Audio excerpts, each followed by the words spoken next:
नमः शिवाय। बोले विश्वनाथ भगवान की जय, महाकालेश्वर भगवान की जय, ओंकारेश्वर भगवान की जय, बलकेश्वर महादेव की जय, ओघड़नाथ भगवान की जय, कुबरेश्वर महादेव की जय। हर हर महादेव, हर हर महादेव, हर हर महादेव। हर काशी विश्वनाथ ओगरदानी त्रिकालदर्शी कैलाशी अविनाशी भगवान शिव, जिनकी पुनित पावन शिव महापुराण की कथा संपूर्ण विश्व के कल्याण हेतु बाबा देवादिदेव महादेव की कृपा से, उनकी करुणा, उनकी उदारता से आप और हम सभी वीरों की भूमि, क्रांतिकारियों की भूमि, बेलकेश्वर महादेव की भूमि, ओघड़नाथ की भूमि, माँ जगज्जननी जगदम्बा अम्बा दुर्गा भवानी की भूमि मेरठ से इस कथा का लाभ ले रहे हैं। आज कथा का चतुर्थ दिवस है। कथा मंडप में विराजमान सभी संत, साधु, गुरुजन, तपस्वी जन, साधक, उपासक, ब्राह्मण जन एवं कथा के मुख्य आयोजक श्री केदारेश्वर सेवा समिति मेरठ, मुख्य यजमान श्री संदीप गोयल जी, श्रीमती रश्मि गोयल जी, श्री आशीष बंसल जी, श्रीमती पूनम बंसल जी, संरक्षक डॉक्टर ब्रजभूषण जयप्रकाश अग्रवाल जी, डॉक्टर राम कुमार जी गुप्ता, अध्यक्ष कृष्ण कुमार जी गुप्ता, महामंत्री आशीष बंसल जी, ऋषि अग्रवाल जी, राजेश जी, सुमित जी, अनिल जी, विपिन सिंघल जी, सुमित सिंघल जी, राहुल जी, आर्ची जी सिंहल जी, अर्चिन जी सिंघल जी, आशीष प्रताप सिंह जी, पवन बंसल, बबीता बंसल जी। एक बार सभी यजमान परिवार के लिए जोरदार ताली बजाकर स्वागत, वंदन, अभिनंदन। जिन्होंने इस पवित्र पावन शिव महापुराण की कथा का दिव्य और भव्य आयोजन कराकर आप और हमको कृतार्थ किया है। चतुर्थ दिवस की कथा है। आज कथा का चौथा दिन है, चतुर्थ दिवस है। प्रत्येक अवस्था के बाद में चौथी अवस्था जरूर आती है। बचपन गया, जवानी गई, अधेड़ी गई, फिर बुढ़ापा आ गया। ऐसा कोई संसार में जन्मा नहीं है जिसका बचपन जाते जाने के बाद में फिर जवानी, और जवानी के बाद अधेड़ी, और अधेड़ी के बाद बुढ़ापा नहीं आया।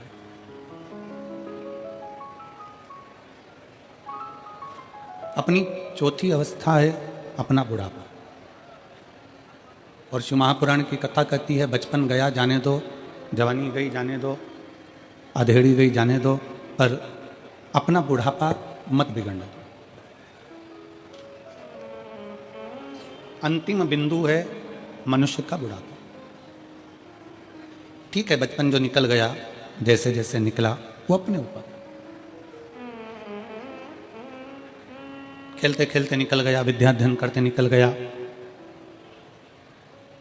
मित्र दोस्तों के साथ निकल गया, वो एक अलग विषय है।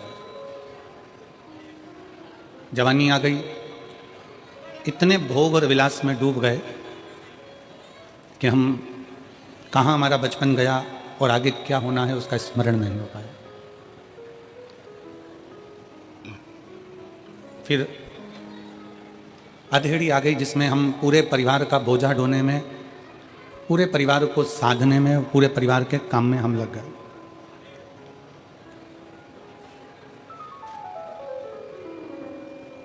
एक मनुष्य, मानव,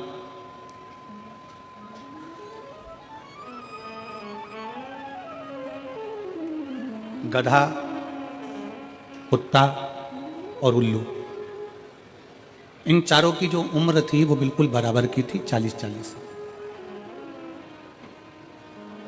मनुष्य भी 40 वर्ष का, गधा भी 40 वर्ष का, कुत्ता भी 40 वर्ष का और उल्लू भी 40 वर्ष का। सब 40 साल के थे, सबकी उम्र 40 वर्ष की थी और सब 40-40 वर्ष में रह रहे थे।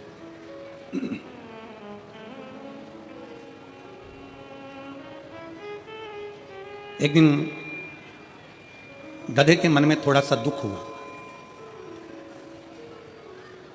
और गधे के मन में दुख इस बात का हुआ कि मैं 40 वर्ष तक लोगों का बोझा ढोऊं, 40 वर्ष तक दुनिया के भार को मैं ढोता रहूं।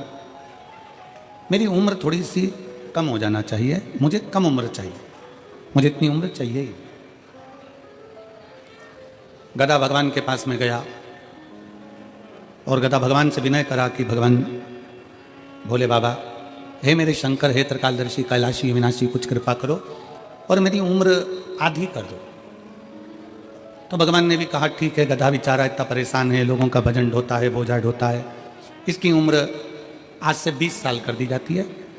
मनुष्य को बेचैनी होने लगी और मनुष्य तुरंत भगवान के पास पहुंचा कि भगवान, तुमने मुझे 40 वर्ष की उम्र दी है और 40 वर्ष की उम्र में मैं क्या करूंगा? 40 साल में तो एक ना एक दिन बस निकल जाएंगे ऐसे ही दिन और मैं मर जाऊंगा। मैंने इतना सारा कमाया, इतना सारा मैंने बनाया, इसका भोग कब करूंगा? भगवान ने पूछा तो तुझे क्या चाहिए? मनुष्य ने कहा कि जो गधे के 20 साल तुम्हारे पास में बचे हैं उसके आधे हो गए, 20 वर्ष जो गधे के बचे हैं वो मुझे दे दो। भगवान ने कहा गधे की उम्र लेकर तू क्या करेगा? नहीं, मुझे तो चलेगी, तुम तो दे दो। 40 साल का मनुष्य था, 20 साल भगवान ने गधे के दे दिए। कितने साल का मनुष्य हो गया? 60 साल। थोड़ी देर बाद कुत्ता आया और कुत्ते ने भगवान भोलेनाथ जी से कहा, बाबा मेरी 40 साल की उम्र, दरवाजे पर भोंकता रहूं, झूठन चाटता रहूं, चिल्लाता रहूं, दुम हिलाता रहूं, दरवाजे के बाहर पड़ा रहूं, मेरी उम्र कम कर दो। भगवान ने कहा कितनी कम कर दूं? बस आधी कर दो। भगवान ने उसकी उम्र 20 साल कर दी। कुत्ता 20 साल का हो गया। मनुष्य फिर आ गया, बाबा 60 में मेरा क्या होगा? भगवान ने कहा तो फिर क्या करूं? जो कुत्ते की बची है वो भी मुझे दे दो। ठीक है, ले जा। 20 साल कुत्ते की भी मनुष्य को दे दी। मनुष्य कितने का हो गया? जम के बोलो, जम के जरा, 80 का। थोड़ी देर बाद उल्लू आ गया। उल्लू ने भगवान से कहा, बाबा मैं 40 साल का और मेरी जिंदगी पेड़ों पर टंगे टंगे रात भर जगते जगते निकल जाए, ऐसी उम्र का मैं क्या करूंगा? मुझे सोने को ही नहीं मिले, रात रात भर जगता रहूं, चौकीदारी करता रहूं, ऐसी उम्र का मैं क्या करूंगा? मेरी उम्र आधी कर दो।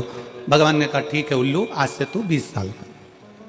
थोड़ी देर बाद मनुष्य फिर आ गया और उसने भगवान से कहा, हर हर महादेव। भगवान 80 में मेरा क्या होगा? भगवान ने कहा उल्लू की बची है तो क्या चलेगी, ले जा। कितने का हो गया? 100 का। मनुष्य की असली उम्र कितनी है? 40। 40 साल वो जितना एंजॉय करता है, 40 साल में वो जितना विद्याध्ययन करता है, 40 साल में वो जितना अच्छा दिखता है, 40 साल में जो वो उन्नति की सीढ़ी पर चढ़ता है, 40 साल में जो खाता है वो पच जाता है, 40 साल में कैसे भी वस्त्र धारण कर ले तो भी सुंदर नजर आता है। 40 साल की मनुष्य की जो उम्र है वो श्रेष्ठ उम्र। और 40 के बाद किसकी लगी है? जम के बोलो, गधे के। जैसे ही 40 से 60 की उम्र में आता है और गधे की उम्र जो चालू होती है तो बच्चे का विवाह करना है, बेटी की शादी करना है, मायरा बनने जाना है, कंधे पर बोझ बोझ बोझ बोझ बनता चले जाता है। मकान बनाना, दुकान बनाना, फैक्ट्री खोलना, बच्चों को लायक बनाना, ये बोझ उसके कंधे पर चालू हो जाता है। क्योंकि उम्र किसकी है? गधे। तो गधे जैसा उसको बोझा ढोना पड़ा। अब 60 तक तो उसने बोझा ढोया, 60 के बाद में फिर उम्र किसकी लग गई? कुत्ता की। 80 की उम्र में आया, 60 से 80 की उम्र में जैसे ही आता है और कुत्ते की जब उम्र लगती है तो अपना कमरा छोड़कर उसको हॉल में पलंग डालकर रहना पड़ता है। घर के लोग भी कह देते हैं ये कमरा मैं बच्चों को दूंगा, मम्मी तुम्हारे पोता पोती का कमरा है, ये वाला कमरा इनका है, वो कमरा उनका है, तुम हॉल में रह जाना। 80 की उम्र आती है तो बाहर दरवाजे के पास में खटिया डल जाती है, पलंग डल जाता है, कुर्सी डल जाती है। 80 की उम्र। और वहीं बैठे बैठे पूरी चौकीदारी होती है। जैसे कुत्ता दरवाजे पर रहता है वैसे 80 की उम्र में अपने को रहना पड़ता है। 80 की। और 80 की उम्र जैसी पूरी होती है फिर किसकी उम्र लग जाती है? उल्लू की। अब कई माताएं कहती हैं गुरुजी हमको नींद नहीं आती। हमने पूछा कितने साल के हो गए तो कहा 85 के। कोई भाई करे कि गुरुजी हमको नींद नहीं आती, हमने पूछा कितने के हो गए, 83 के। अब उनको कौन समझाए कि 80 से 100 के बीच की जो उम्र है वो उल्लू की उम्र है। तुम कितनी भी नींद की गोली खा लो, रात को 2 बजे से लेकर 5 बजे के बीच में तुम्हारी नींद खुलेगी जरूर, क्योंकि तुम्हें उल्लू की उम्र लगी है, उल्लू की उम्र लगी है, तो वो खुलना ही है।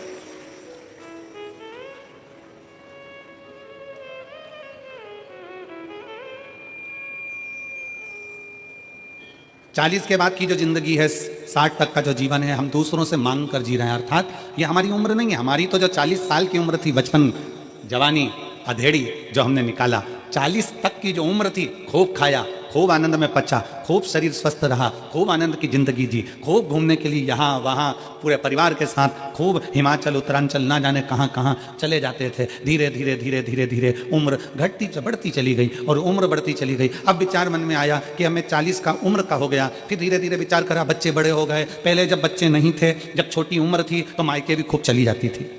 मेरी दीदियाँ आए दिन मायके जाती थी। अब बच्चे घर में जन्म ले लिए, बच्चे बड़े होने लगे, तो बेटियों ने मायके जाना छोड़ दिया, क्योंकि इनकी पढ़ाई में लग गई, बोझा सिर पर आ गया। उनका एजुकेशन कराना जरूरी है।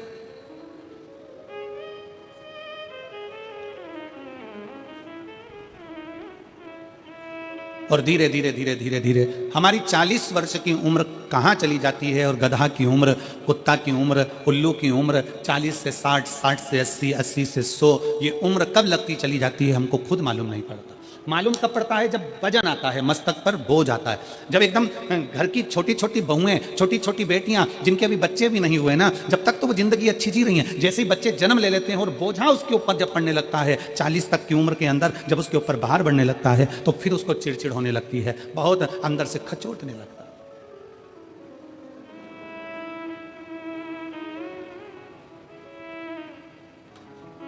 जीवन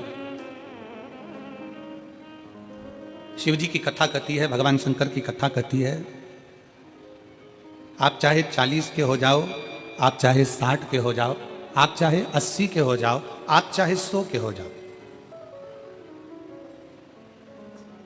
आप चाहे 40 के हो जाओ, चाहे 60 के हो जाए, चाहे आप 100 के हो जाओ, पर एक चीज याद रखना, अपने घर के अंदर, अपने बंगले के अंदर वस्तु बढ़ाओ चाहे ना बढ़ाओ, पर अपने बंगले और अपने घर के अंदर अपना व्यवहार जरूर बढ़ाना।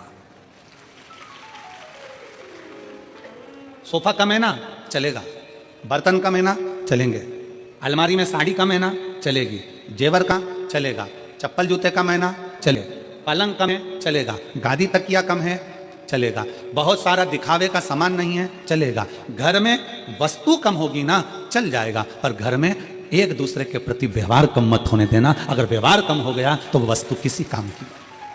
हमारा अपना व्यवहार क्या?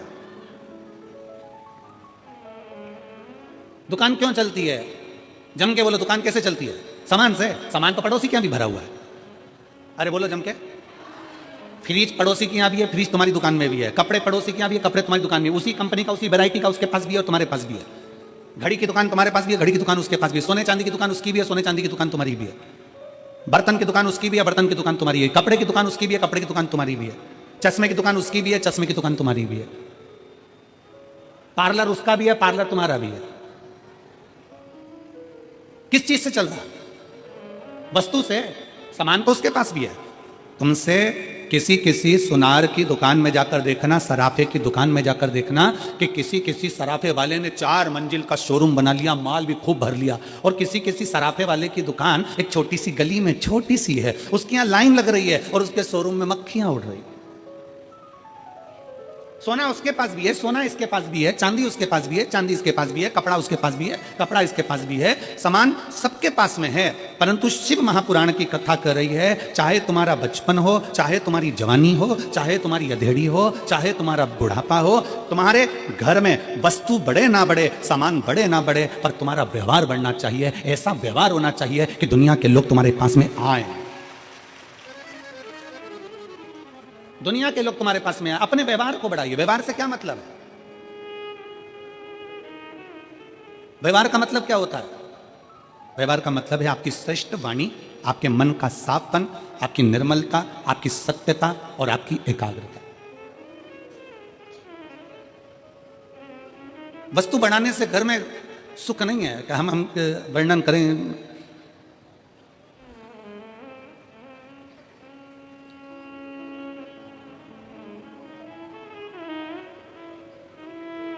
अभी हम इस कथा के पहले 3 दिन के लिए दुबई की कथा करने के लिए गए थे। एक बुजुर्ग माता की वो कथा थी, और दुबई की जो कथा थी एक बुजुर्ग माता की कथा थी, और वो कथा श्री शिव महापुराण समिति दुबई ने कराई, जिसमें 8 से 9 यजमान बने।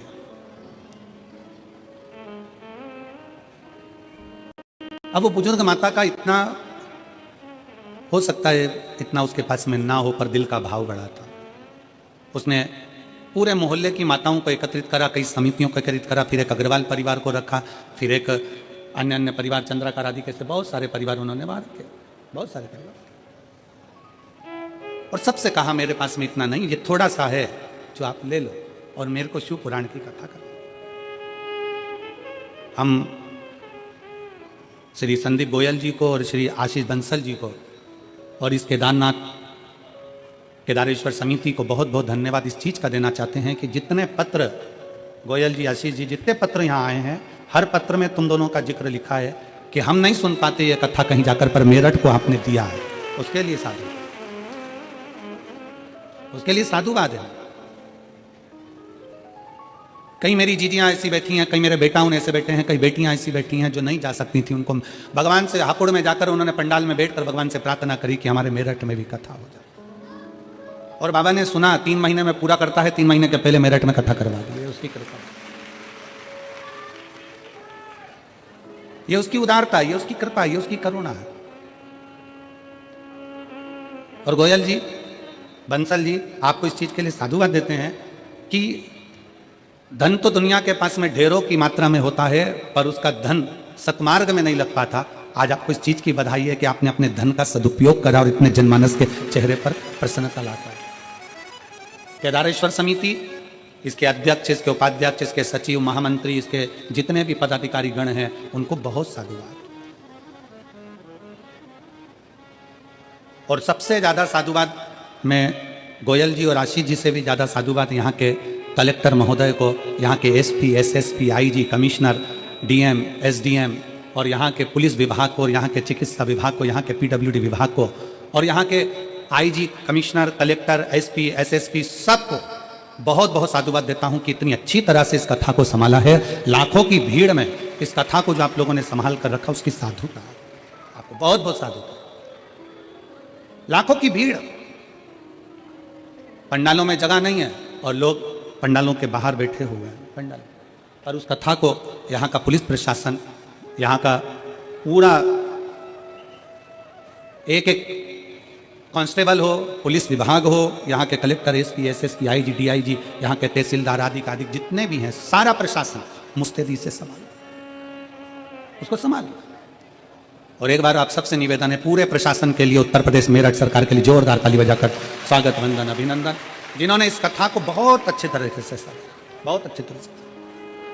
और तेरी कृपा बिना ना हिले एक भी अणु, लेते हैं श्वास तेरी कृपा से तनु तनु। बखान क्या करूं मैं राखों के ढेर का, चपटी भभूत में खजाना कुबेर का। हे गंगाधार मुक्ति द्वार ओमकार तू, भोले ओमकार तू। आयो शरण तिहारी शंभु तार तार तू। बखान क्या करूं मैं राखों के ढेर का, चपटी भभूत में खजाना कुबेर का। हे गंगाधार मुक्ति द्वार ओमकार तू, भोले ओमकार तू। आयो शरण तिहारी शंभु तार तार तू। आप कितनी अवस्था के हैं, आपका क्या चल रहा है? 40 के हैं, 30 के हैं, 25 के हैं, 20 के हैं, 50 के हैं, 60 के हैं, 70 के हैं, 80 के हैं, जो भी आपकी अवस्था चल रही है,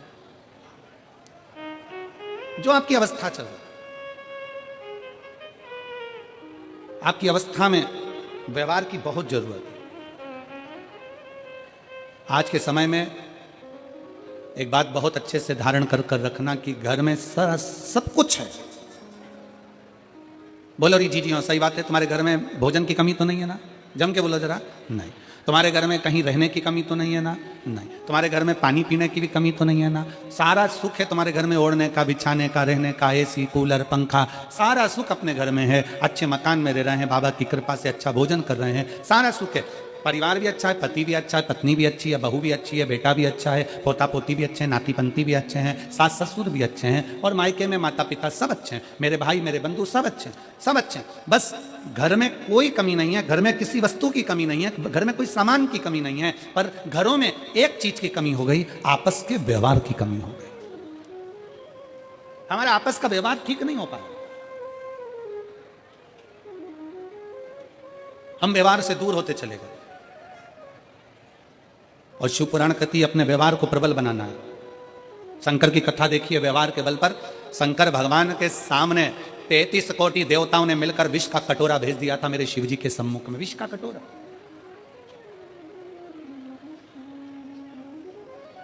मेरे बाबा के सामने विष का कटोरा आ गया, शंकर जी के सम्मुख में विष का कटोरा।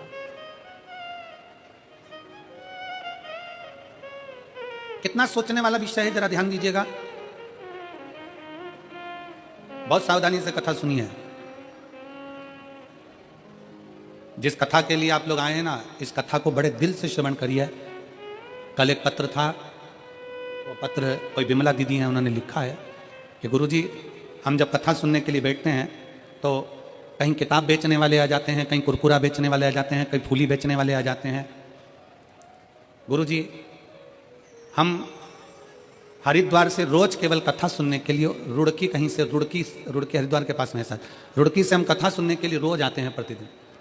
हमारा 1000-2000 रुपये रोज का खर्च होता है, पर उसके बीच में भी ये लोग इतना सामान, किताब बेचने वाले, कहीं सामान बेचने वाले आते रहते हैं, तो हमारी कथा चूक जाती है और हम बड़ी आस से कथा सुनने के लिए आते हैं। मेरा आप सबसे निवेदन है, जितने किताब बेचने वाले हों, जितने सामान बेचने वाले हों, आपसे भी निवेदन है, जितने लोग बैठे हुए कथा में, अगर कोई बेचने वाला आए, उसका हाथ पकड़कर उसको बाहर निकाल कर कहना भैया कथा सुनने थे, रोड पे जाके बेचो, पर कथा श्रवण करना। जितने दिल से सुन सकते हो, जितनी ये झोली तुम भर सकते हो, उतना बटोर लो इसको। जितना दिल लगा सकते हो बाबा से, उतना दिल लगा लो तुम, जितना लगा सकते। कहीं किस्मत होगी आपकी और हमारी, कहीं सौभाग्य होगा आपका और हमारा, जो आप और हम इस कथा को श्रवण करने के लिए बैठे हैं। और ना जाने कितने तो टीवी के सामने बैठे बैठे भगवान से प्रार्थना कर रहे हैं, हमको भी पंडाल में बुला लेता, हम भी कथा श्रवण कर लेते, हमें भी यहाँ आमंत्रित कर लेता, हम भी पहुंच जाते। कितने तरस है।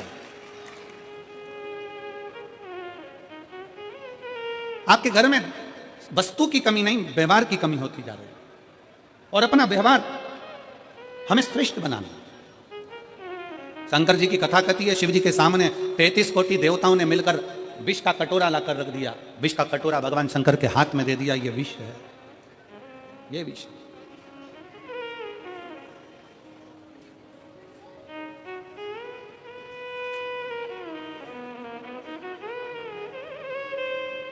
और सबसे पहले जब विष शंकर जी के पास में आया तो पास में नंदी बैठे हुए थे।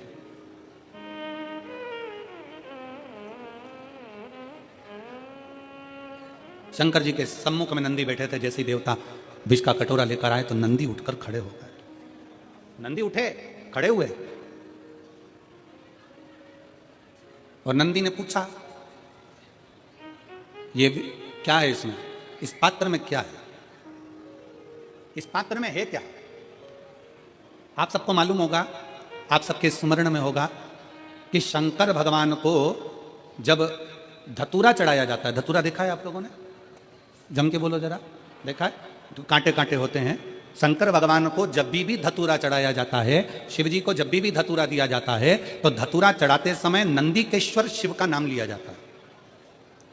बेलपत्री आप चढ़ा रहे हैं, आप जो भी जप करें, स्मरण करें वो आपके ऊपर है। आप चावल चढ़ा रहे हैं वो आपके ऊपर निर्भर है, फूल चढ़ा रहे हैं वो आपके ऊपर निर्भर है। पर जब हम भगवान शंकर का अभिषेक कर रहे हैं, पूजन कर रहे हैं, शिव मंदिर में जा रहे हैं, आपको कहीं से धतूरा मिल गया, कोई कामना है आपकी, धतूरा भी कई बार कामनाओं से चढ़ाया जाता है। तो धतूरा जब हम चढ़ा रहे हैं, शंकर को समर्पित कर रहे हैं, तो नंदीकेश भगवान का नाम लेकर, नंदीकेश्वर शिव का नाम लेकर चढ़ाए, मतलब नंदी की आज्ञा लेकर कि हम ये धतूरा शंकर भगवान को दे रहे हैं। और हमारा विश्वास कहता है कि नंदी हमारी जो दुख है, हमारी जो समस्या है, हमारी जो तकलीफ है, जब मैं धतूरा बाबा को चढ़ाऊंगी, नंदी तेरे से आज्ञा लेकर चढ़ा रही हूं, जिससे ये धतूरा मैं जब शंकर को चढ़ाऊंगी तो नंदी मेरे दुख को मिटाने के लिए तो भोले बाबा को अपनी पीठ पर बिठाकर मेरे दरवाजे तक लेकर आएगा, इसलिए तेरी साक्षी में चढ़ा रही हूं। ये धतूरा मैं तेरी साक्षी में चढ़ा रही हूं, ये धतूरा मैं तेरी साक्षी में दे रही हूं।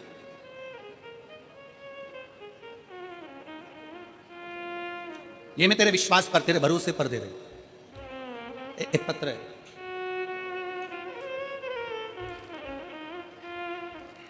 मैं रीतु त्रिवेदी,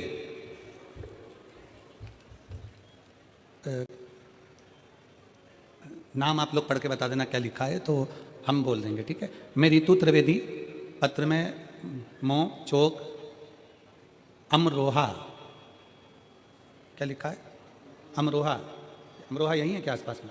अच्छा, अमरोहा निवासी, फ़ोन नंबर मेरा ये है, कहीं बैठी हो तो हाथ हिला सकती हैं।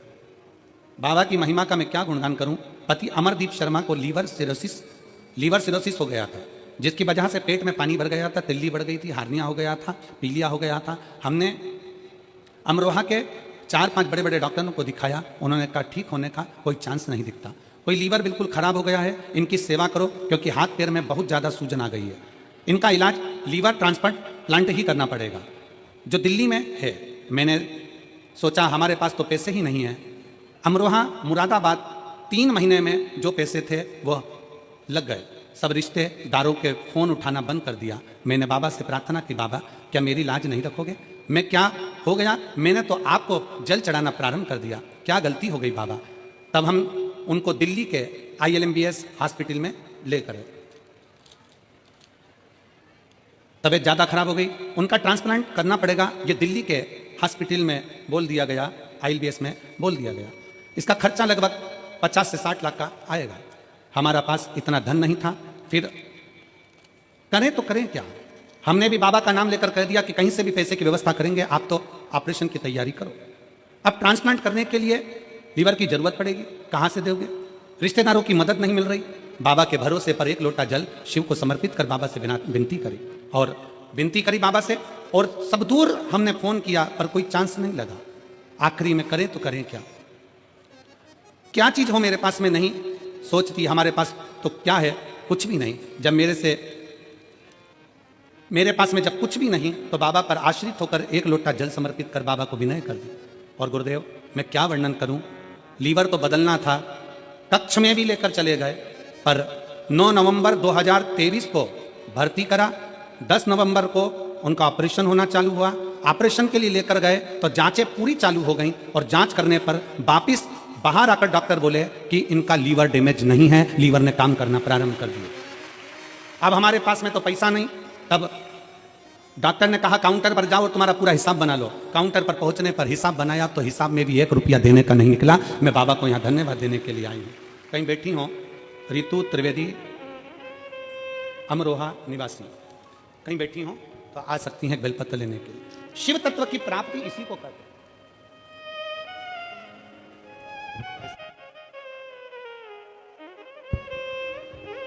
शिव तत्व की प्राप्ति इसी को कहते हैं, भगवान शंकर की उदारता इसी को कहते हैं। शिव जी के पास में, भगवान शंकर के पास में विष का कटोरा पहुंचा, विष का कटोरा।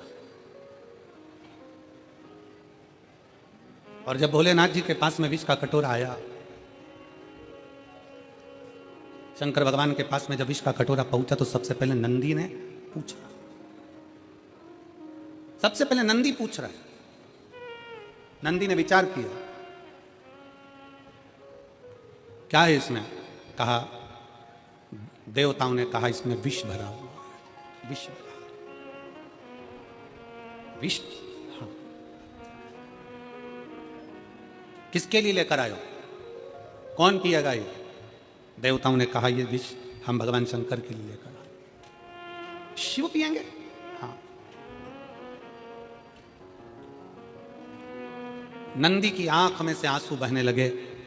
जैसे ही आंख में से आंसू बहे वहीं पर भृंगी खड़ा था और भृंगी ने पूछा कि ये आज नंदी तुम रो रहे हो, तुम्हारी आंख में आंसू भरे हुए? नंदी किस लिए? नंदी कहते हैं आज भोले बाबा के लिए। दुनिया के लोग कोई बेलपत्र लाता है, कोई जल लाता है, कोई दूध लाता है, कोई सामग्री लाता है, पर आज मेरे भोले बाबा के लिए विष आया।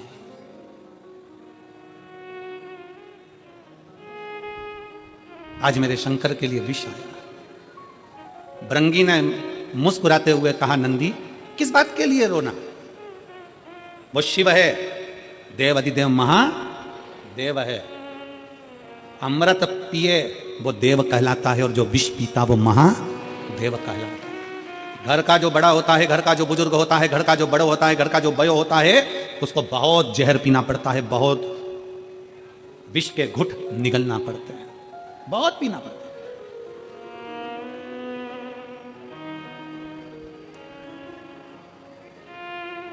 दुख झेलना पड़ता है। घर का बड़ा जो होता है ना, घर का जो बुजुर्ग होता है, मेरा सभी माताओं से निवेदन है, मेरे घर के बुजुर्गों से निवेदन है, मेरे सम्मुख में बैठे हुए माता पिताओं से निवेदन है कि एक बात अपने भीतर उतार लो। 60 के बाद तुम्हारे सिग्नेचर तुम्हारे ऑफिस में नहीं चलते। चलते हैं? अरे जम के तो बोलो नहीं। 60 के बाद तुम्हारे सिग्नेचर तुम्हारे ऑफिस में नहीं चलते तो तुम अपने घर में क्यों चलाते हो? 60 के बाद अपने भीतर एक बात अंदर उतार के रखो कि 60 के बाद मुझे ऐसे रहना है जैसे अपने घर में एक बच्चा रहता है, सबसे व्यवहार बनाकर, सबसे प्रेम रखकर, किसी को टोकना नहीं है, किसी को अपशब्द कहना नहीं है, किसी को ताने देना नहीं है, अपनी चिड़चिड़ प्रवृत्ति, अपने भीतर का क्रोध, अपने भीतर का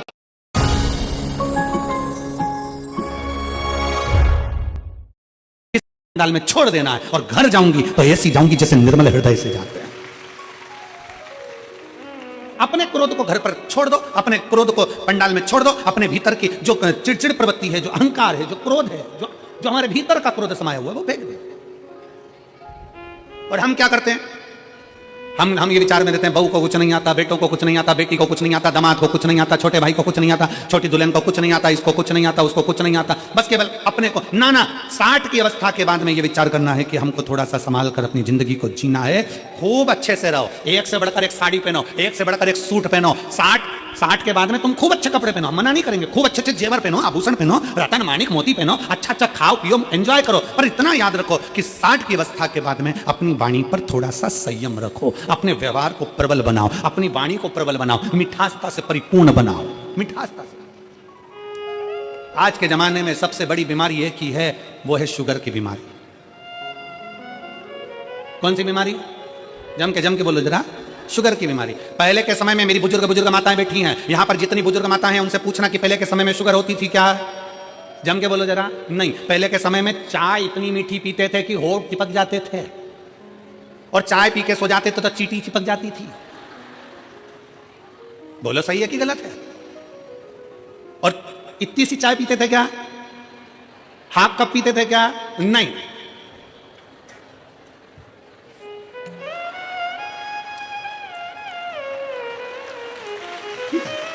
इतनी सी चाय से क्या होगा? तुम सोचो, जरा विचार करो कि इतनी सी चाय पीते थे? नहीं, दूध पिए इतना गिलास भर के, लोटा भरकर, मक्खन खाए ढेर सारा, खूब मीठा मीठा लड्डू पेड़ा, भोजन करे तो मीठा होना जरूरी है, उठे तो मीठा होना जरूरी है, चाय ढेर सारी लोटा भर के पीना, सुबह दोपहर शाम 3-4, और कहीं पे भी चले जाए फिर चाय आन दो, फिर मीठा आन दो। तो ये तो अपने चलता रहता। तो शुगर की बीमारी थी क्या? नहीं। क्यों नहीं थी? क्योंकि पहले शुगर की बीमारी इसलिए नहीं थी कि लोग मीठा खाते थे तो मीठा बोलते थे। आज के जमाने में लोग मीठा खा तो रहे हैं पर बोल नहीं पा रहे, तो वो शुगर जो है ना वो ब्लड में चली जा रही है, इसके कारण ब्लड में शुगर की बीमारी हो रही है। इसका लेवल बराबर करना है तो मीठा खाओ और मीठा बोलो। मीठा बोलोगे तो शुगर का लेवल बराबर चलता रहेगा, ना हाई ना कम ना लो ना हाई। शुगर के लेवल को बराबर रखना है तो मीठा खाओ, मना नहीं है, पर जीवान से मीठा निकालते रहो, इतना मीठा निकालो। फिर वही वाली बात आ गई, प्रेम से वो सब मिल वो मैं नहीं सुनिया पहाड़ों वाली माँ वैष्णव रानी वो जग कल्याणी। तो अब यही मिठास अपने परिवार में भी हमको देना है। बहुत मीठा बोलकर, इतना मीठा बोलकर, जब बोलो तुम्हारे मुख से ऐसा लगना चाहिए कि मिठास जो तुमने खाई है खीर, जो तुमने खाया तिल्ली का लड्डू, जो तुमने खाया है मैसूर पाक, जो तुमने खाया है काजू कतली, वो तुम्हारी जिह्वा से झलकना चाहिए कि मैंने इतना मीठा बोला। मिठास बोलो तो सही, एक बार प्रेम से बोलकर देखना, ए जी, और पक्का इतना प्रेम से बोलोगी तो वो खसक लो जी, वरना 500 गया जी। मिठास परिपूर्ण होना, मिठास परिपूर्ण।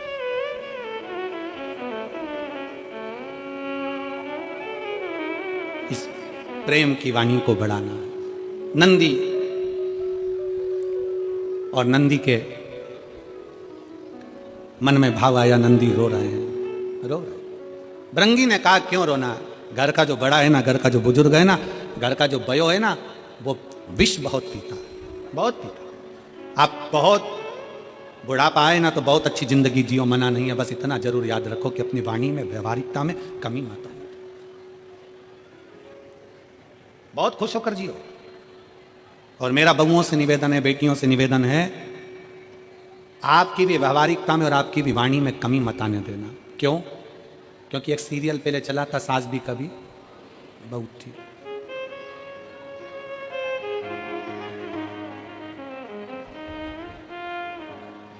उसका एक लाइन बड़ी सुंदर थी, आप लोगों ने श्रवण करी होगी। उस सीरियल की एक लाइन हमेशा गुनगुनाने में आती थी, आप लोगों ने स्मरण करा होगा।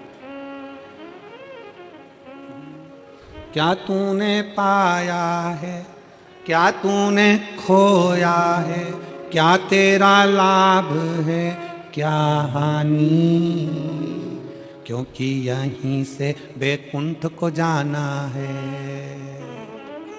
शिव शंकर एक ठिकाना है, कर ले भोले का भजन, क्योंकि यहीं से बैकुंठ को जाना है।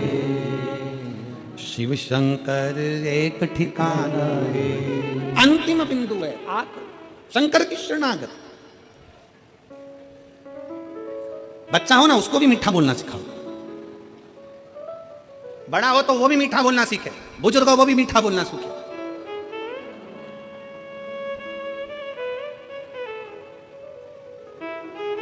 जितना प्रेमवश बोल सकते हो उतना प्रेमवश बोलिए। शिव कथा कर रही है, सम्मुख में विष का कटोरा, देवता लेकर खड़े हैं। विष पिलाने के लिए देवता जो विष पिलाने आए हैं तो शंकर भगवान का गुणगान कर रहे हैं, शिव की स्तुति कर रहे हैं, गुणगान कर रहे हैं।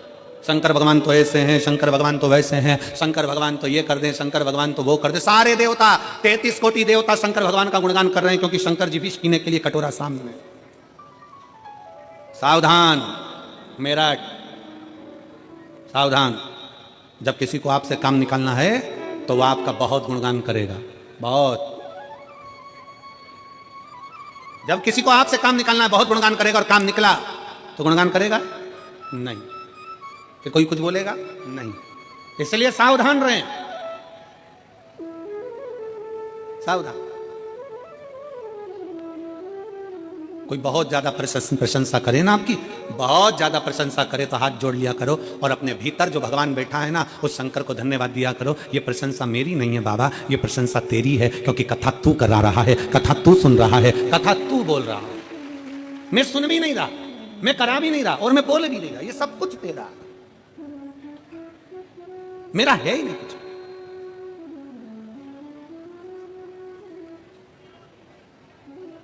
शिव जी की प्रशंसा हो रही थी, बहुत प्रशंसा, बहुत प्रशंसा। भगवान शंकर नेत्र बंद करके बैठे हुए थे, मां पार्वती मैया का आगमन हुआ।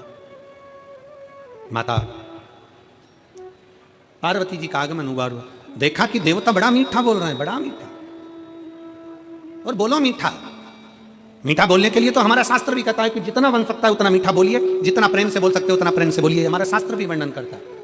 और मनुष्य का शरीर मिला ही काय के लिए है कि अच्छा खाओ और अच्छा, जम के बोलो जरा, अच्छा खाओ और अच्छा बोलो। वो एक बचपन में हम हमारे बच्चे लोगों को पढ़ाते थे, तो बचपन में एक पोयम चलती थी, मिट्टू मिट्टू तोता डाली ऊपर सोता, हरी मिर्ची खाता। इधर चलती है कि नहीं चलती है? अरे बोलो तो जम के चलती है, छोटे छोटे बच्चों को याद होगी। मिट्टू मिट्टू तोता डाली ऊपर सोता, हरी मिर्ची खाता, राम राम बोलता। कितना ज्ञान की पोयम है कि मिट्टू तोता कड़वी मिर्ची खाकर, तोता इतनी तीखी मिर्ची खाकर भी भगवान का नाम ले लेता है, तोता इतनी कड़वी मिर्ची खाकर, इतनी तीखी मिर्ची खाकर भी मीठा बोल लेता है, और इंसान इतना मीठा खाने के बाद भी 24 घंटे मुंह से इतनी गाली बोल लेता है। और गाली की भी कैपेसिटी हो, नई नई वेराइटियों की, नई नई डिजाइन की।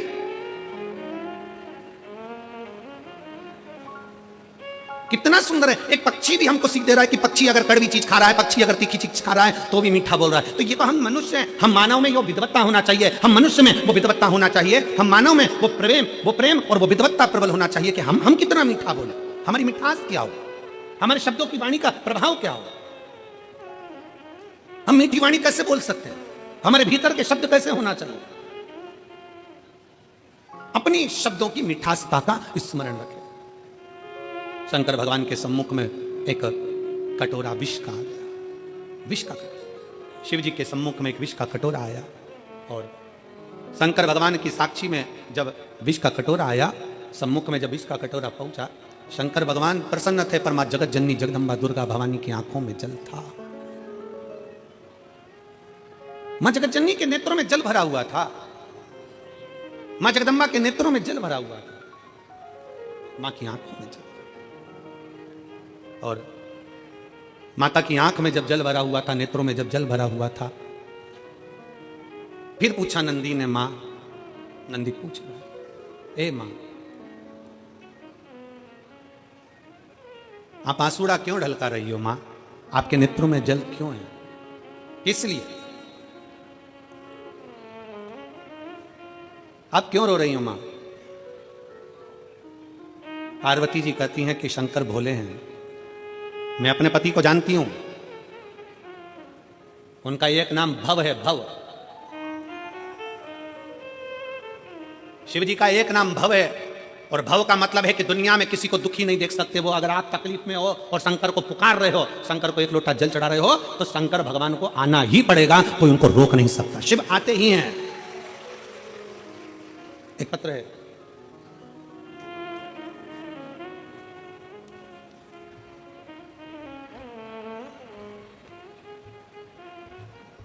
मेरा नाम पुष्पा गंगवार, मेरे पापा का नाम श्री हेमराज गंगवार, तथा मेरी मां का नाम श्रीमती नत्थो देवी है।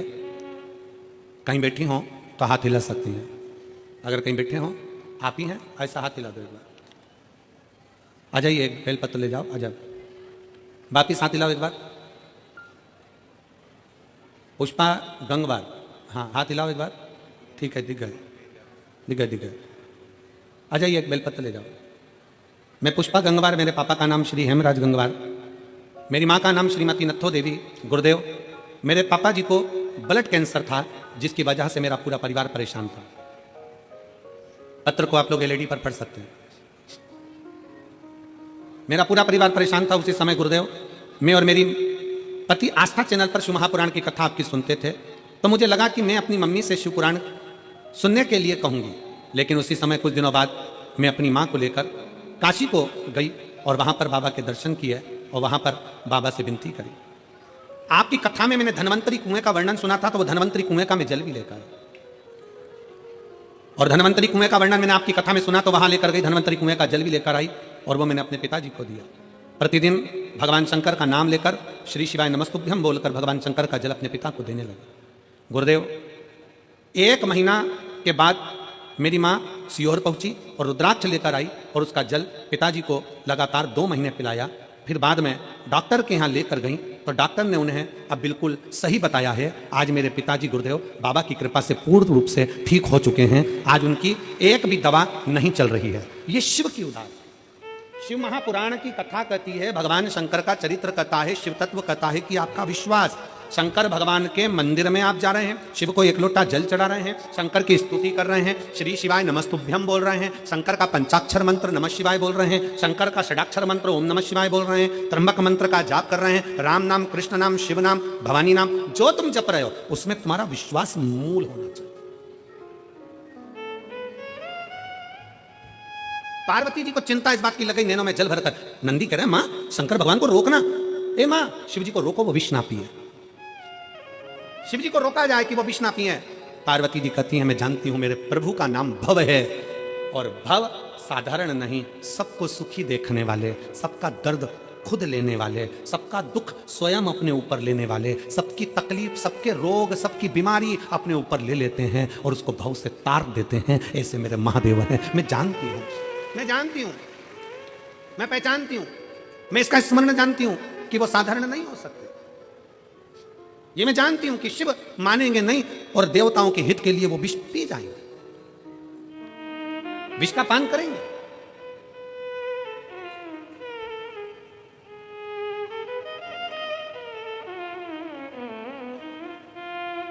मेरी जीजियों, मेरे जीजाओं, मेरी माताओं, मेरे भाई बेटियों बेटाओं, आप लोग कथा में आए हो ना, कितना किसका दुख है, किसकी कितनी तकलीफ है, आप खुद जानते हो। हमें मालूम नहीं है। हम कोई अंतर्यामी मंतर्यामी नहीं है, और ना तुम्हारा हम भूत जानते हैं, ना तुम्हारा हम वर्तमान जानते हैं, और ना हम तुम्हारा भविष्य जानते हैं। हमें हमारा ही नहीं मालूम तो हम तुम्हारा क्या खाक बताएं। हमें हमारा ही नहीं मालूम तो हम तुम्हारा क्या बताएंगे। ना हम तुम्हारा वर्तमान बताएंगे, ना हम तुम्हारा भविष्य बताएंगे, ना हम तुम्हारा भूत बताएंगे, क्योंकि ये तीन काल है, भूत वर्तमान और भविष्य, और तीन काल का अधिपति मेरा शंकर है, इसलिए उसको महाकाल कहते हैं। इस तीन काल का अधिपति मेरा शंकर है, इसलिए त्रिकालदर्शी, तीन काल का दर्शी, तीन काल को जानने वाला, उसको महाकाल कहते हैं। हम आपका ना भूत जानते हैं, ना वर्तमान जानते हैं, ना भविष्य जानते हैं, इसलिए आपसे हाथ जोड़कर निवेदन है, हमारे चक्कर में मत पड़ना, पर इतना याद रखना, उस महाकाल के चक्कर में पड़ जाना, तीनों काल क्लियर हो जाएंगे। तीनों काल क्लियर। भूत गया, वो जाने दो। जो वर्तमान है, उस वर्तमान को श्रेष्ठ बना सकता है मेरा महाकाल राजा। आपके भविष्य को सुधार सकता है मेरा महाकाल राजा, और आपके जीवन में खुशियां ला सकता है त्रिकालदर्शी, तीन काल का दर्शी, तीन काल को देखने वाला, तीनों काल को साधने वाला, तीनों कालों के संयमित रखने वाला केवल एक है, और वो कालाधिपति वो शंकर, वो घड़दानी, वो त्रिकालदर्शी, वो कैलाशी, वो अविनाशी, वो शिव है, वो शंकर राजा।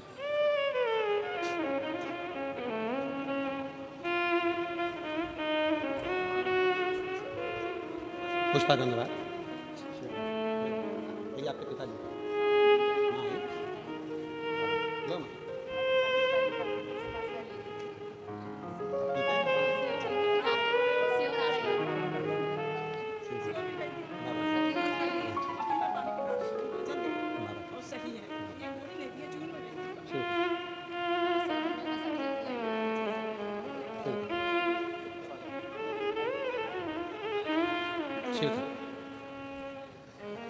दीदी कह रही हैं, जब से सीहोर से आई हूँ, रुद्राक्ष का जल दे रही हूँ, डॉक्टर ने भी गोलियां देना बंद कर दिया और कह दिया बिल्कुल आराम है, एक भी गोली की जरूरत नहीं है, कैंसर से मुक्त है। ये शिव तत्व है, ये शंकर। एक विश्वास, शंकर को भव कहा गया, शंकर को भव, शंकर को भव, इसीलिए आप लोगों को बारंबार स्मरण में लाते हैं कि शिव के सिवा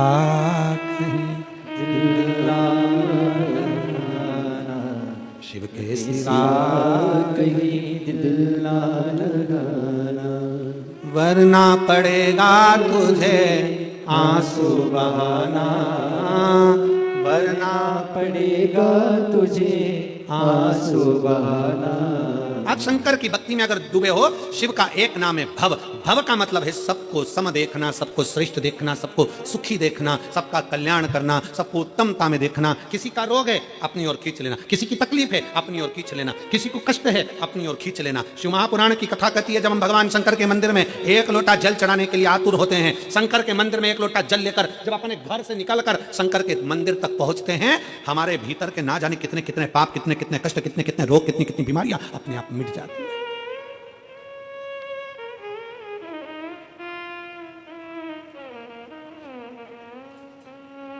कितना सुंदर एक प्रसंग आता है,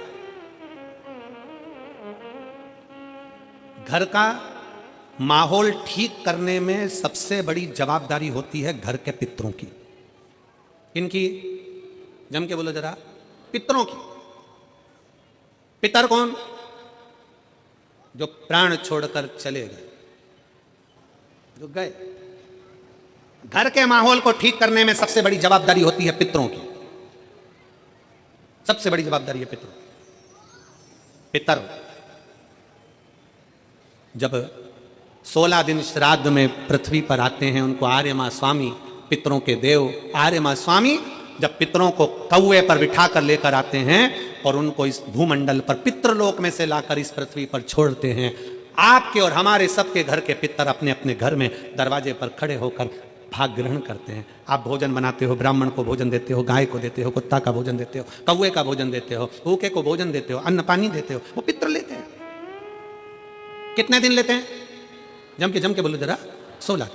16 दिन पितरों ने तुमसे अन्न भाग लिया, पानी लिया, भोजन लिया, धूप लिया, ध्यान लिया। 16 दिन तक पितरों ने धारण करा। पितर 16वें दिन यहां से जाने लगते हैं। जब पितर जाते हैं उस समय पर जाते हुए पितरों के सामने आर्य मां स्वामी खड़े होते हैं, पितरों के देवता, और कहते हैं पितरों, तुम्हें 16 दिन तुमने इनके घर का भाग ग्रहण करा है, 16 दिन तक तुमने इनके घर का खाया है, तो तुम इनको वर्ष भर सुखी रहने का वर देकर जाइए। वर्ष भर सुखी रहने का वर देकर जाइए। इनका घर का माहौल ठीक कर कर जाइए, इनके घर की अशांति मिटा कर जाइए, इनके घर में सुख समृद्धि देकर जाइए। ये आर्य मां स्वामी कहते हैं, पितरों के देवता कहते हैं।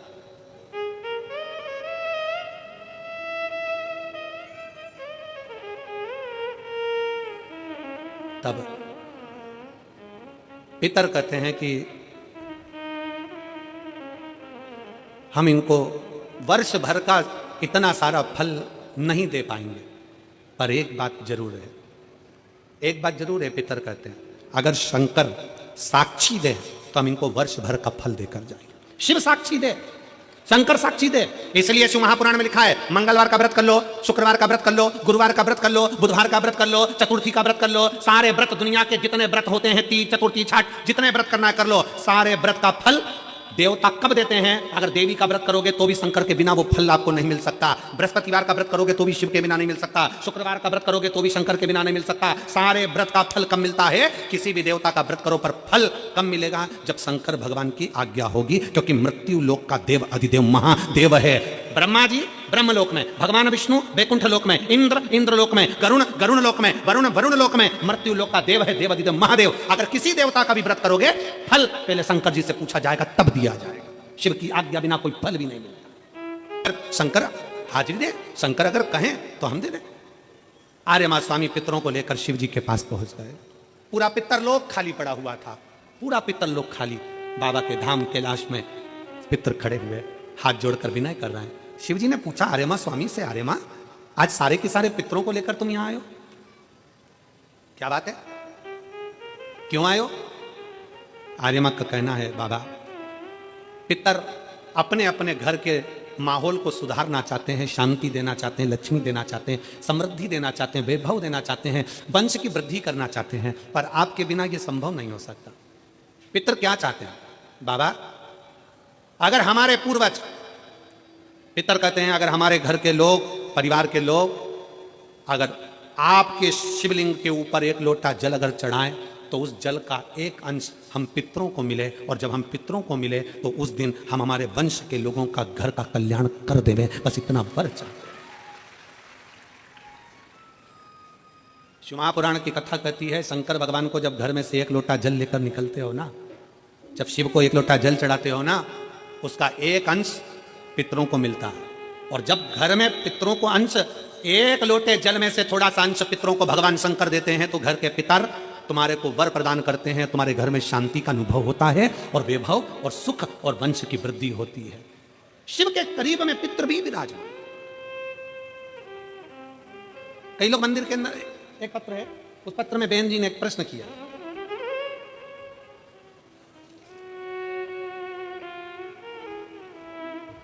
मैं संदीप जी गोयल जी को और आशीष जी बंसल जी को धन्यवाद देती हूँ। बहन जी लिख रही हैं, कुसुम राजमाला पत्नी कमल राजपाल बी ब्लॉक शास्त्री नगर मेरठ की रहने वाली हैं। तो उन्होंने लिखा है कि मैं संदीप जी गोयल जी को, आशीष जी बंसल जी को दिल से धन्यवाद देती हूँ, जिन्होंने इस मेरठ की धरा पर शिव महापुराण की कथा का आयोजन करवाया। गुरु जी, मेरा एक प्रश्न है, हम पंडाल में बैठे हुए हैं, धन्यवाद, कहीं बैठी हो तो हाथ हिलाना। कुसुम राजपाल पत्नी कमल राजपाल बी ब्लॉक शास्त्री नगर मेरठ की रहने वाली है, मोबाइल नंबर ये है, कहीं बैठी हो तो आप ही हैं, श्री शिवानी, आ जाओ, एक बेलपत्र ले जाओ, जाइए। मेरा एक प्रश्न है गुरुजी, कथा के पंडाल में बैठकर कथा सुन रहे हैं, आपसे एक प्रश्न कर रहे हैं, कोई गलती हो तो क्षमा करिएगा। गुरुदेव, प्रश्न यह है कि हमने सुना है कि हरि और हर अर्थात विष्णु और महादेव दोनों एक हैं, क्या यह सत्य है? मेरा दीदी से निवेदन है, हरि और हर में कोई अंतर नहीं है, दोनों एक ही हैं, दोनों एक हैं। गुरु जी, क्या मैं हरि के लिए तुलसी की माला और हर के लिए रुद्राक्ष की माला पहन सकती हूं? शिव महापुराण की कथा में हमने बहन पहले भी वर्णन किया कि तुलसी और रुद्राक्ष दोनों आप अपने गले में धारण कर सकते हो। शंकर हरि हर का रूप है, वो कृपा बरसाता ही है। कोई अगर आपसे कह दे कि रुद्राक्ष पहनने वाला तुलसी नहीं पहन सकता, कोई आपसे कह दे कि तुलसी पहनने वाला रुद्राक्ष नहीं पहन सकता, समझ लेना केवल आपको पागल बना रहा है। हमारा शास्त्र कहता है, हमारा शास्त्र वर्णन करता है, अगर शास्त्र का अध्ययन करें, शिव महापुराण पढ़े, स्कंद पुराण पढ़े, लिंग पुराण पढ़े, नर्मदा पुराण पढ़े, कूर्म पुराण पढ़े, विष्णु पुराण पढ़े, अग्नि पुराण पढ़े, पद्म पुराण पढ़े, ब्रह्म विवर्त पुराण पढ़े, नारद पुराण पढ़े, देवी भागवत पढ़े, एक एक पुराण में आपको उसका वर्णन मिलेगा कि हम भगवान की नारायण की तुलसी भी अपने गले में धारण कर सकते हैं और भगवान शंकर का रुद्राक्ष भी हम अपने गले में धारण कर सकते हैं। दोनों कृतार्थ कर देते हैं, दोनों डबल इंजन की सरकार।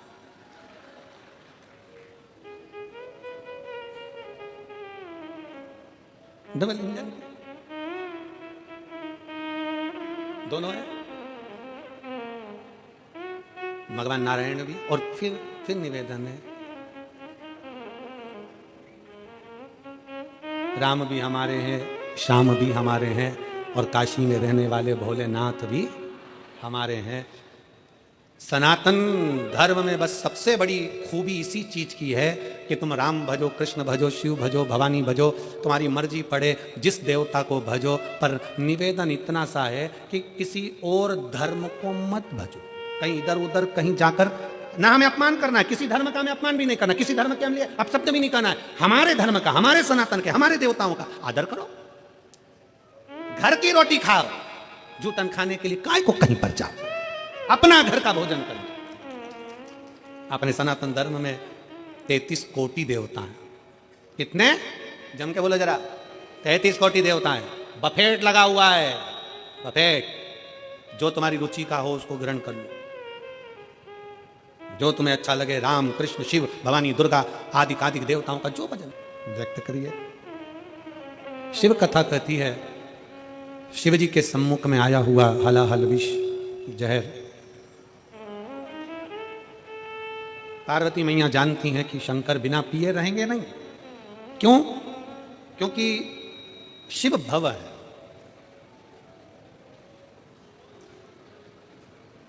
कालाधिपति हैं, कालों का भी पूरा बल अपने हाथ में रखते हैं। वो शंकर हैं जिनके हाथ से काल दूर भी नहीं जाता।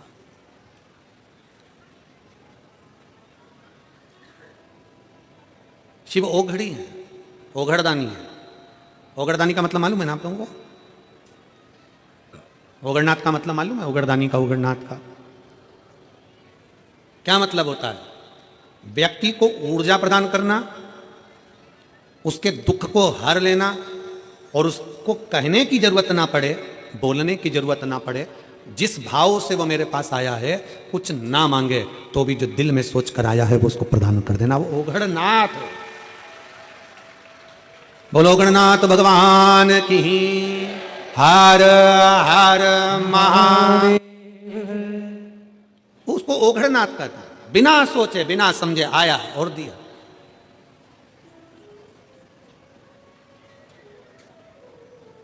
जो मांगा वो उसे प्रदान कर दिया होता है। एक बच्चा अपने पापा से बोला, पापा पापा, ओ पापा। पापा जी बोले, क्या बोले?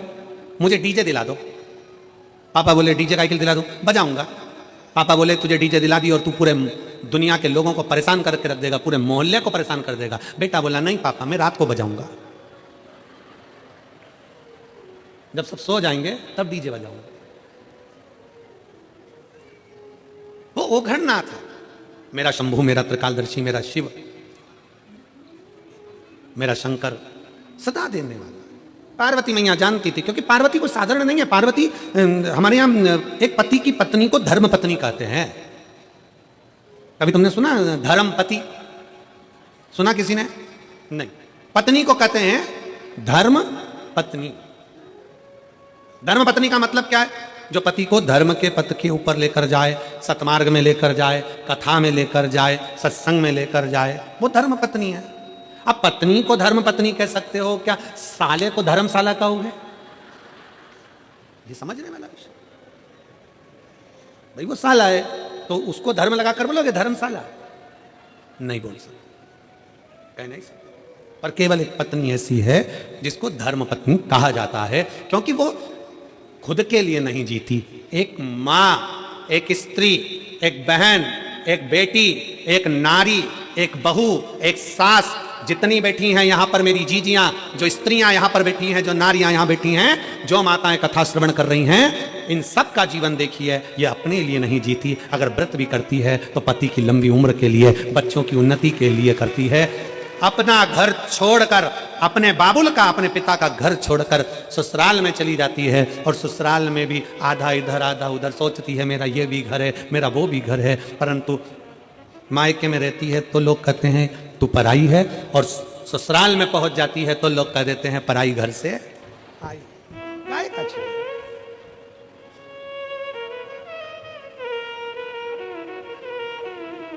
खुद के लिए नहीं जीती, स्वयं के लिए नहीं जीती। पूरा जीवन उसने अपने परिवार को दिया है, पूरे परिवार, पूरा जीवन दिया। और परिवार वालों से क्या चाहिए एक स्त्री को, एक नारी को? शंकर भगवान की धर्म पत्नी माता पार्वती जी को शंकर जी से क्या चाहिए था? शिव जी से क्या चाहिए? केवल आदर। क्या चाहिए? सम्मान, आदर। 33 कोटि देवता में कोई देवता ऐसा नहीं जिन्होंने अपनी धर्म पत्नी को इतना आदर दिया हो जितना शंकर भगवान ने पार्वती को दिया है।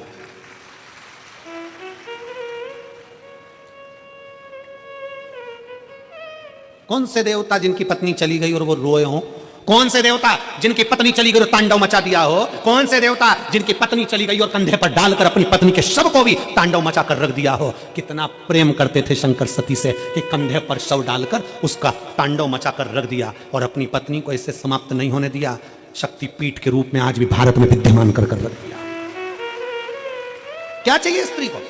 स्त्री तुम्हारे लिए जीती है, काम तुम्हारे लिए करती है, पूरा घर तुम्हारे लिए संभालती है, बच्चों को बड़ा तुम्हारे लिए करती है, परिवार को संजोकर चलती है। एक नारी को चाहिए क्या? केवल एक पुरुष के द्वारा, चाहे पति हो, पिता हो, जेठ हो, देवर हो, बेटा हो, चाहे घर का नाती पंती हो, चाहे जमाई हो, चाहे दामाद हो, एक स्त्री को केवल सम्मान चाहिए, आदर चाहिए, आदर की वाणी चाहिए, सम्मान के शब्द चाहिए, उसे और कुछ नहीं चाहिए। सम्मान। 33 कोटि देवताओं ने भले अपने पास में अपनी देवियों को बिठाया होगा, अपने पास बिठाया होगा। आप देखिए, माता लक्ष्मी भगवान नारायण के पास में है, उनके चरणों में है। ब्रह्माणी जी के पास में है, राम जी के पास में सीता है, कृष्ण कन्हैया के पास में राधा जी हैं, सब देवता के पास में सारी देवियां हैं, उनके नजदीक में है। केवल एक शंकर भगवान है जो अपनी पत्नी को अपने पास में नहीं, अपने से ऊंचे बिठाते हैं। इसलिए शंकर के मंदिर में पार्वती का स्थान ऊंचा होता है। शिव जी से ऊंचा पार्वती का स्थान है। उज्जैन चले जाओ, महाकाल बाबा जमीन पर विराजमान है और पार्वती मैया ऊंचे स्थान पर। सोमनाथ चले जाओ, माता पार्वती ऊंचे स्थान पर बैठी हैं। आप ओमकारेश्वर चले जाओ, माता पार्वती ऊंचे स्थान पर बैठी हैं। शंकर भगवान के मंदिर में पार्वती मैया का स्थान ऊंचा है, क्योंकि शंकर भगवान अपनी पार्वती को ऊंचे स्थान पर रखते हैं, आदर देते हैं, सम्मान देते हैं। और जिस घर में नारी का सम्मान होता है उस घर में कभी बरकत की कमी नहीं होती। इसलिए पार्वती मैया को शंकर भगवान ने सम्मान दिया तो उनके घर में रिद्धि भी आई, उनके घर में सिद्धि भी आई और उनके घर में बुद्धि भी आई। अगर जहां नारी का सम्मान होता है वहां रिद्धि सिद्धि बुद्धि तीनों आती है। आज के जमाने में अगर कोई नारी से पूछा जाए क्या चाहिए, केवल सम्मान। अच्छे से तो बोलो जी, प्रेम से तो बोलो। शादी में जा रहे हैं, गाड़ी लेकर भुड़ करते जा रहे हैं, चले जा रहे हैं, खाना खा के बस निकले ही थे और जो माचिस लगी, और किस बात के लिए? थोड़ी सी कोई बात होगी, उसके पीछे चिढ़कर जवाब दे दिया। चिढ़कर किसने? पति ने गुस्से में आकर चिढ़कर। अरे शादी में जा रहे हो, अच्छे से व्यवहार कर जाओ, नहीं जाना है तो बिल्कुल मत जा। कहीं घूमने जा रहे हो तो अच्छे व्यवहार से जा। मालूम पड़े पति ऐसा चल रहा, पत्नी उधर चल रही, बेटा उधर चल रहा, तो क्यों आए घूमने, क्यों गए शादी में? व्यवहारिकता, प्रेम। अभी कथा कह रही थी, वस्तु और व्यवहार में सबसे ज्यादा जरूरी है, जम के बोलो, व्यवहार। तुम भले उसको चांदी की थाली में रोटी मत खिलाओ, पर चांदी जैसे बोल तो बोलो रे, सम्मान के शब्द तो बोलो रे, इज्जत के वाणी तो बोलो। व्यवहारिकता खत्म।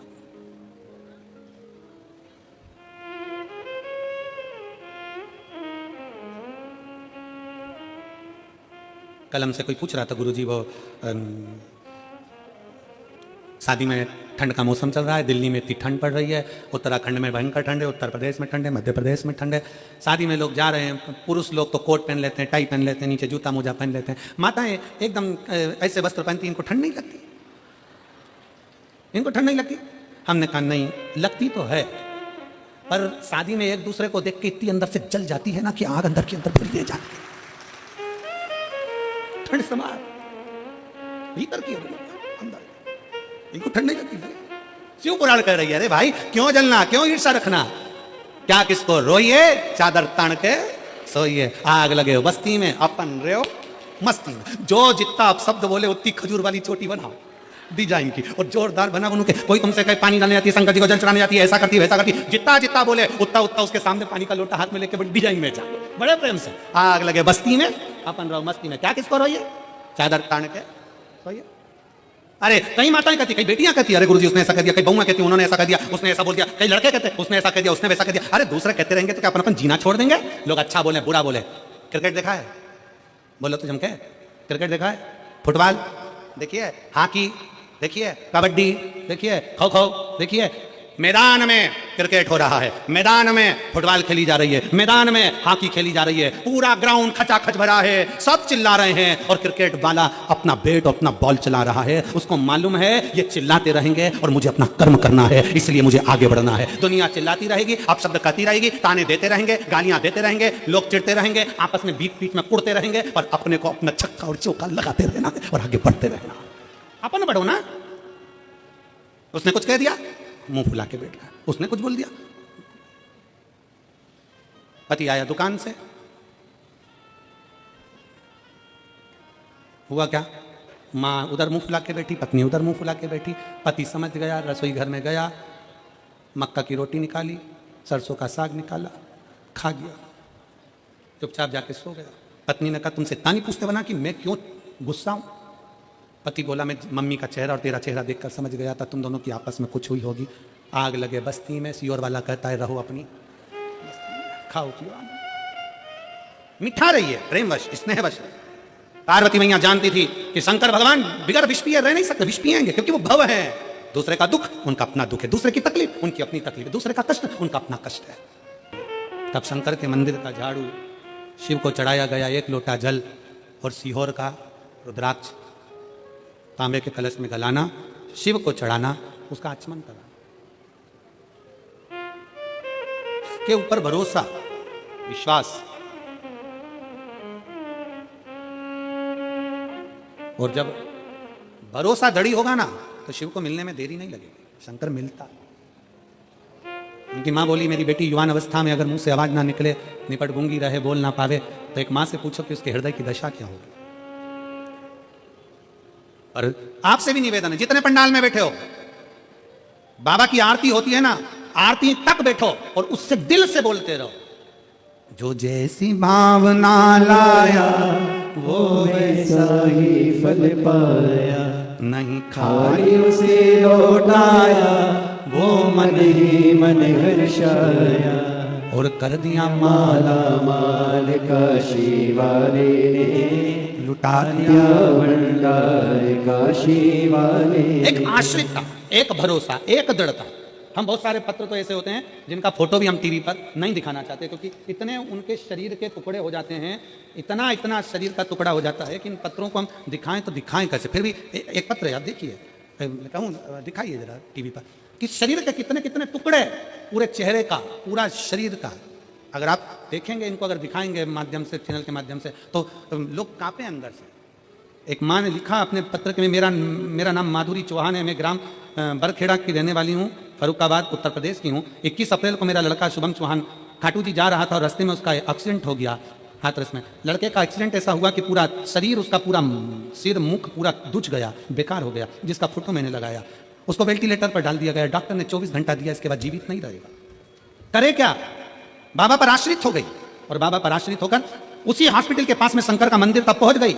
उसके पास में डॉक्टर से कहकर शिव महापुराण की कथा मोबाइल पर लगा दी और बाबा को चढ़ी हुई एक बेलपत्र उसके पास में लाकर रख दी।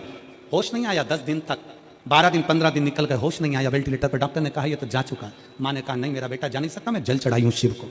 शंकर का चढ़ा हुआ जल डॉक्टर ने मना कर दिया कि इसके मुख में कुछ नहीं देना है, पाइप लगा दिए गए, शंकर का चढ़ा हुआ जल उसके गले में लाकर लगा देती, उसके शरीर पर जब मिलने जाती कपड़ा गीला कर साड़ी को जाती और उसके ऊपर फेर करा जाती। 10 दिन बाद 15 दिन बाद मेरे बेटे को होश आया और आज मेरा बेटा पूर्ण ठीक है, उसका फोटो लगा रही हूं। जो अच्छा फोटो है वो लगा रही हूं जब बेटा मेरा ठीक हो गया, जब मेरा बेटा पूर्ण तरह से ठीक हो गया उसका फोटो लगा रही हूं। और आगे फोटो लगा है जिसमें बेटे का पूरा शरीर पूरा धड़ उसका बेकार हो चुका। शिव तत्व पर आश्रित हो, शंकर पर हमारा विश्वास दृढ़ हो। शिव शिव है। और फिर निवेदन करूंगा मेरठ वालों, क्या पता कौन सा पुण्य आप लोगों का होगा जो यीशु महापुराण की कथा मेरठ में आई है। कौन सा पुण्य?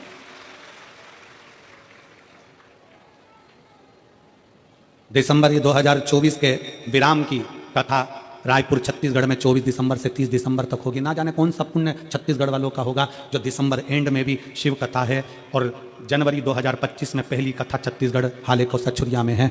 विराम भी 24 का और 25 का प्रारंभ दोनों ही छत्तीसगढ़ में। कुछ पुण्य होगा आपका। पार्वती मैया जान गई भगवान शंकर ये विष पिएंगे, शिव जी विष लेंगे। समझाऊं तो कैसे समझाऊं, क्या करूं? सामने विष का कटोरा आया और माता पार्वती जी की आंखों में, क्योंकि धर्म पत्नी है, कई बार धर्म पत्नी ऐसी होती है कि नहीं बोल पाती, कई बार धर्म पत्नी बोल ही नहीं पाती। वो देख रही है सामने गलत हो रहा है पर बोल नहीं सकती, कई बार ऐसी दशा आती नहीं बोली। किससे कहे, क्या कहे, किससे बोले? तो जिसने पत्र लिखा है अगर वो बहन आई हो तो बेलपत्र लेने आ सकती हैं। नाम माधुरी चौहान, ग्राम बरखेड़ा, जिला फरुखाबाद, उत्तर प्रदेश की है। मेरा मोबाइल नंबर ये, आ सकती हैं बेलपत्र। शिव तत्व की प्राप्ति हो शंकर। और फिर निवेदन करेंगे, कई लोग हमसे कहते हैं गुरुजी हम व्यासपीठ के पास में आते हैं एक बेलपत्र लेने के लिए, यहाँ से कोई गिफ्ट, कोई आइटम, कोई सामान इस व्यासपीठ से हम देना पसंद नहीं करते, क्योंकि इस बेलपत्र के आगे दुनिया का सारा ठाट और बाट फीका है, सब फीका। ये वो बेलपत्र होती है 6 दिन जो कथा के माध्यम से बेलपत्र दी जाती है व्यासपीठ की, वो शरीर रोग मुक्ति की होती है, 7वें दिन की बरकत की। तो उस हिसाब से उस बेलपत्र के आगे सब फीका है, सब। दुनिया का सुख है भगवान शंकर का एक सुख। मेरे शंकर मानेंगे नहीं, वो पिएंगे। उन्हें समझा कैसे सकते? धर्मपत्नी माता पार्वती जी और रो रही हैं, आंखों में आंसू भर गया। नंदी ने पूछा मां जब शंकर जी विष पिएंगे तो कैसे उस हलाहल विष को पचा पाएंगे, क्या होगा? पार्वती मैया ने कहा चुप रहे नंदी, आप शंकर को विष पीने दें, अब पीने दें।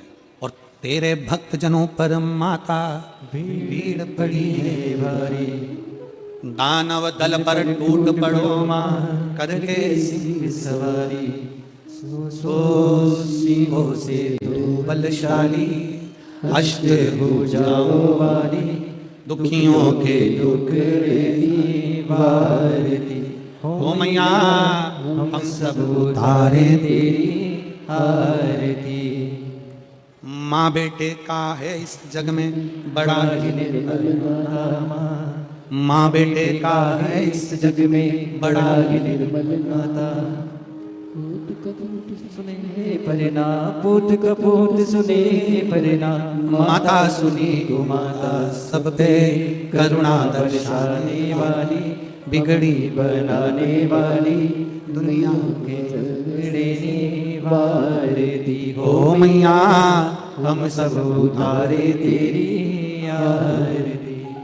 माँ कही अब शंकर को विष पीने दो, शिव को विष पान करने दो, करने दो। विष पीना है पिए, शिव को विष का पान करने दो, पीने दो। शंकर विष पिए, पीने दो, विष का पान करने दो उनको।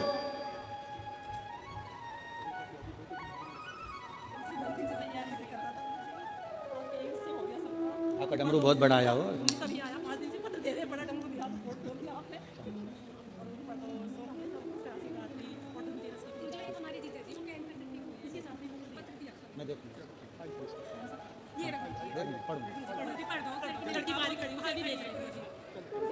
मैं मैं बुलाऊंगा इसको, पढ़ूंगा शंभु शंभु शंभु शंभु।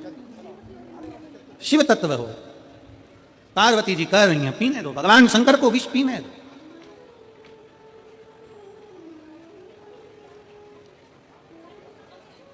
मां शिव जी अगर विष पिएंगे तो क्या शंकर रहेंगे? नंदी के शब्द हैं। पार्वती जी कहती हैं, नंदी तो चिंता मत कर। एक स्त्री, एक नारी, भारत की भूमि की नारी एक ऐसी नारी होती है जो काल से भी पति को छुड़ाकर लेकर आ जाती है, वो स्त्री भारत भूमि की होती है। एक प्रसंग आता है, एक संत विदेश घूमने गए और विदेश में एक संत जब घूमने गए तो एक स्त्री एक कब्र के पास में बैठकर ऐसे पंखा कर रही थी। कब्र के पास बैठकर पंखा कर रही थी तो संत ने पूछ लिया कि तुम ये क्या कर रही हो? तो किसी ने कहा कि पति मर गया, हवा कर रही है, पति मर गया। भारत के संत को लगा कि हमारे यहाँ की नारी से बड़ी नारी है विदेश की नारी, जो पति मर गया कब्र के अंदर सो रहा है तो भी पंखा कर रही है, इससे बड़ी सातित्ववान कौन होगी? तो संत ने पूछा, तुम ये पंखा क्यों कर रही हो? तो वो स्त्री बोली, हमारे देश का नियम है जब तक पति की कब्र सूख नहीं जाती तब तक हम दूसरी शादी नहीं कर सकते, इसलिए सुखा रही, हवा कर करके सुखा। संत जान गए भारत की नारी के आगे सब नारियां फीकी हैं, क्योंकि भारत माँ है, सभ्यता और संस्कृति की देने वाली है। बोल भारत माता की जय। ये सभ्यता और संस्कृति की देने वाली है। ये भारत की भूमि साधारण है। हर चंदन है इस देश की माटी, तपोभूमि हर ग्राम है, हर बाला देवी की प्रतिमा बच्चा बच्चा राम है। जिसके सैनिक समर भूमि पर गाया करते गीता है, उसी माटी के हल के नीचे खेली करती सीता है। ये वो माटी है, ये वो भूमि है जहां पर भारत की माताएं अपने पति के लिए जोहर कर जाती हैं। ये सहज भूमि है नहीं।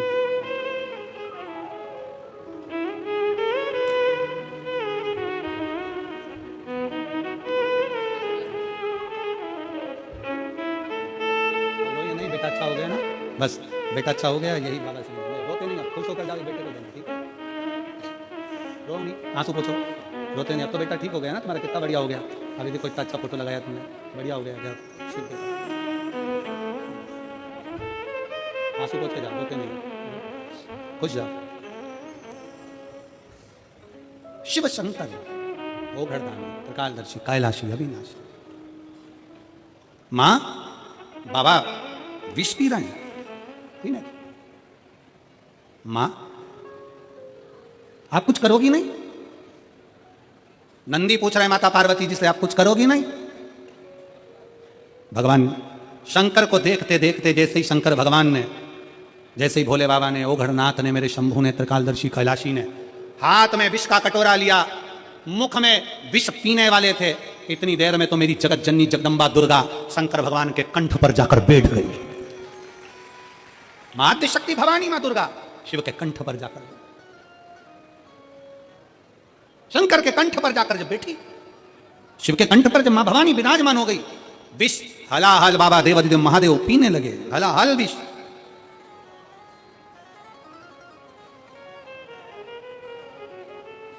और कर्पूर घोरम करुणावतारम संसार सारम भुजगेन्द्रहारम सदा वसंतम हृदयारविंदे भवम भवानी सहितं नमामि। भगवान शंकर के कंठ पर मां भवानी, मां जगत जननी दुर्गा विराजमान हो गई।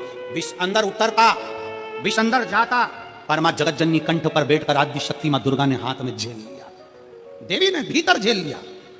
दुनिया के लोग कहे भगवान शंकर का कंठ नीला हो गया क्योंकि विष पिया, नहीं, मां काली, मां भद्रकाली, मां काल का मां दुर्गा जब कंठ में जाकर बैठ गई और हलाहल विष को हाथ में जब झेला है, तो भगवान शंकर के कंठ में मां अंबा विराजमान होती है, तो कंठ भी नीला नजर आता है, वो नीलकंठधारी कहला जाता है। नीलकंठ स्वयं शिव विराजे हैं, स्वयं शंकर, ओगड़दानी शिव विराज, कंठ में माता पार्वती जी विराजमान हुए। हलाहल विष अंदर पहुंचे नहीं, गले में कंठ पर झेल लिया, कंठ पर झेला है मां, कंठ में जाकर विराजमान होकर हलाहल विष को झेल रही हैं, कंठ के अंदर विराजमान होकर झेल रही हैं। समय आया, भगवान शंकर की देवताओं ने स्तुति करी, बहुत बहुत भाव से कहा कि नमामि शमीशान निर्वाण रूपम विभुं व्यापकं ब्रह्मवेदस्वरूपम्। माता पार्वती को देखकर कंठ पर मां विराजमान है, शंकर जी का बड़ा सुंदर स्वरूप है। और उसे देखकर मां सारे देवता मिलकर स्तुति करने लगे, गजब है प्रभु, भगवान देवता अमृत का पान कर रहे हैं और देवाधिदेव महादेव विष पी कर भी महादेव बन जाते हैं। जो अमृत पिए वो देव और जो विष पिए वो महादेव, विष पीने वाला देवाधिदेव महादेव। आगे वर्णन आया, माता पार्वती मैया स्नान करने के लिए गई और शरीर पर जो उपटन लगा था उस उपटन से एक पुतले का निर्माण किया। उपटन से एक पुतले का निर्माण करते हैं। उस पुतले का निर्माण कर कर उस पुतले में सखियों के कहने पर माता पार्वती जी ने प्राण दे दिया। उसका नाम विनायक हुआ। दरवाजे पर उसको रोका गया। मां अंदर स्नान कर रही है, किसी को भीतर प्रवेश ना दिया जाए, विनायक से कहा गया। ठीक है मां। और भगवान विनायक दरवाजे पर बैठ गए। भगवान शंकर का आगमन हुआ। जैसे ही शिव जी का आगमन हुआ, आगमन होते से ही विनायक ने उनको रोक दिया। ए बाबा, कहाँ जा रहे हो? रोका। शंकर भगवान को क्रोध आया। उन्होंने त्रिशूल निकालकर विनायक का सिर काट दिया। विनायक का जब सिर कटा, पार्वती माँ के गोद में जाकर गिरा।